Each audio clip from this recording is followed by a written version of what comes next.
రష్మిక మందన కొత్త Hindi cinema Thama release అయి నిన్న గురువారంతో 10 రోజులు కంప్లీట్ అయింది. ఈ 10 రోజుల గ్రాస్ కలెక్షన్స్ చూస్తే ఇండియాలో ఈ సినిమా 122 కోట్లు గ్రాస్ కలెక్ట్ చేస్తే ఓవర్సీస్ నుంచి 16 కోట్లు గ్రాస్ వచ్చింది. అలా టోటల్గా 10 రోజుల్లో థామా సినిమా 138 కోట్లు గ్రాస్ కలెక్ట్ చేసింది.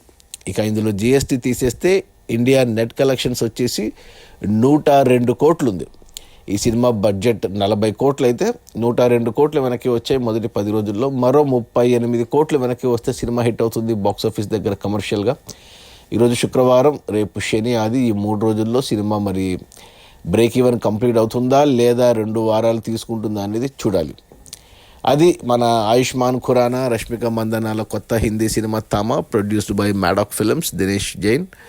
రిలీజ్ అయిన మొదటి 10 రోజుల్లో 138 కోట్ల గ్రాసు, అందులో నెట్ కలెక్షన్స్ వచ్చేసి 102 కోట్లు, సినిమా బడ్జెట్ 140 కోట్లు, ఇంకా 38 కోట్లు రావాలి. చూడాలి మరి వస్తుందా, సినిమా హిట్ అవుతుందా లేదా అనేసి. Okay, bye.